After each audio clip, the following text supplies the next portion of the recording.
So ಈಗ ಏನಾಗುತ್ತೆ ಅನ್ನುವಂಥ ಆತಂಕ ಒಂದು ಕಡೆಗೆ ಮರೆ ಮಾಡಿದೆ.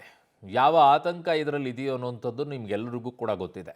ನಮಗೇನು ನಷ್ಟ ಆಗ್ಬಿಡುತ್ತೆ ಭಾರತಕ್ಕೆ ಅಂಥೇಳಿ. ಹುಬ್ಬಳ್ಳಿಯಿಂದ ಈಗ ಬರ್ತಾ ಇರುವಂಥ ಸುದ್ದಿ.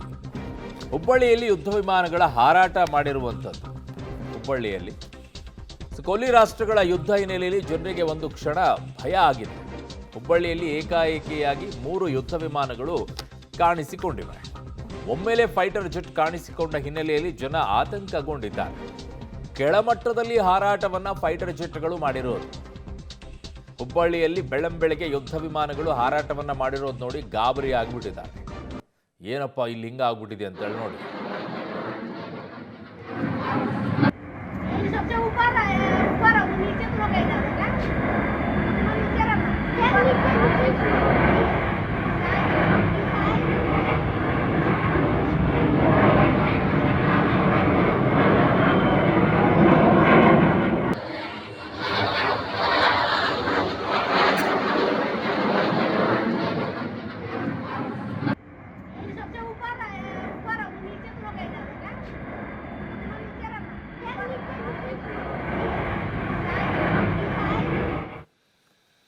ಸೊ ಇದು ಈ ಪರಿಸ್ಥಿತಿಯಲ್ಲಿ ಕಾಣಿಸಿಕೊಂಡಿದೆ. ಆಮೇಲೆ ಏನು ಗೊತ್ತಾ, ನಮ್ಮ ದೇಶದಲ್ಲಿ ಏನು ಪರಿಸ್ಥಿತಿ ಆಗ್ಬಿಟ್ಟಿದೆ ಅಂತಂದರೆ, ಸೋಷಿಯಲ್ ಮೀಡಿಯಾ ಸಿಕ್ಬಿಟ್ಟಿದೆ.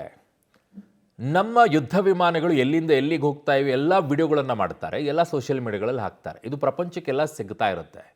ನಾವು ಏನು ಮಾಡ್ತಾ ಇದ್ದೀವಿ, ಏನು ರಕ್ಷಣಾ ವಿಚಾರದಲ್ಲಿ ನಾವು ಯಾವುದನ್ನು ಕೂಡ ಹಾಕಬಾರ್ದು. ಸೋಷಿಯಲ್ ಮೀಡಿಯಾಗಳಲ್ಲಿ ಹಾಕುವುದನ್ನು ಅವಾಯ್ಡ್ ಮಾಡಬೇಕು. ಇದು ನಮ್ಮ ಭದ್ರತೆಯ ದೃಷ್ಟಿಯಿಂದ ನಾವು ಯಾವ ಹೆಜ್ಜೆಯನ್ನು ಇಡ್ತಾ ಇದ್ದೀವಿ ಅನ್ನೋದನ್ನು ಶತ್ರು ರಾಷ್ಟ್ರಗಳಿಗೆ ಗೊತ್ತೇ ಆಗಬಾರ್ದು. ಆದರೂ ಕೂಡ ನಮ್ಮ ದೇಶದಲ್ಲಿ ಯಾವುದಕ್ಕೂ ಕೂಡ ರೆಸ್ಟ್ರಿಕ್ಷನ್ನೇ ಇಲ್ಲ. ಯಾವುದಕ್ಕೂ ಕೂಡ ರೆಸ್ಟ್ರಿಕ್ಷನ್ ಇಲ್ಲ. ಯುದ್ಧ ವಿಮಾನಗಳು ಆಯ್ತಾ, ಹೋಗು. ಸೈನಿಕರು ಎಲ್ಲಿ ಹೊಡ್ತಾ ಇದ್ದಾರೆ ಅದನ್ನು ವಿಡಿಯೋ ಮಾಡಿ ಹಾಕ್ತಾ ಇರೋ. ಇಲ್ಲಿಂದ ಇಲ್ಲಿಗೆ ಮೂವ್ ಆಗ್ತಾ ಇದೆಯಾ ಪ್ಲಾಟೂನ್ಗಳು, ಹಾಕ್ತಾ ಇರೋ.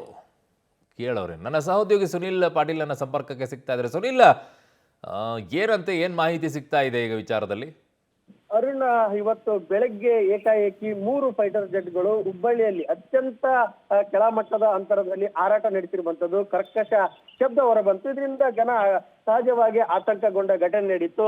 ಬೇರೆ ಬೇರೆ ರಾಷ್ಟ್ರಗಳ ಯುದ್ಧ ನಡೀತಾ ಇದೆ, ಇಲ್ಲಿಯೂ ಕೂಡ ಅದೇ ರೀತಿ ಆಗ್ತಾ ಅಂತ ಅನುಮಾನ ಮೂಡಿ ಜನ ಸ್ವಲ್ಪ ಪ್ಯಾನಿಕ್ ಆದ್ರು. ಕೇಶವಾಪುರ, ವಿಜಯನಗರ, ಬೆಂಡಿಗೇರಿ ಈ ಭಾಗದಲ್ಲಿ ಈ ಯುದ್ಧ ವಿಮಾನಗಳು ಹಾರಾಟ ನಡೆಸಿರುವಂತದ್ದು. ಸದ್ಯ ಈಗ ಪಬ್ಲಿಕ್ ಟಿವಿಗೆ ಹುಬ್ಬಳ್ಳಿ ವಿಮಾನ ನಿಲ್ದಾಣದ ನಿರ್ದೇಶಕರಾದಂತ ರೂಪೇಶ್ ಅವರು ಮಾಹಿತಿ ನೀಡಿರುವಂತದ್ದು. ಇವರ ಮಾಹಿತಿ ಪ್ರಕಾರ ಗೋವಾದಲ್ಲಿ ಈ ರೀತಿಯ ಯುದ್ಧ ವಿಮಾನಗಳು 2 ತಿಂಗಳಿಗೊಮ್ಮೆ ಪ್ರಾಯೋಗಿಕವಾಗಿ ಒಂದು ರನ್ ಅನ್ನ ಮಾಡಲಾಗುತ್ತೆ. ಅದರ ಭಾಗವಾಗಿ ಹುಬ್ಬಳ್ಳಿಗೆ 3 ಯುದ್ಧ ವಿಮಾನಗಳು ಬಂದಿರುವಂತದ್ದು.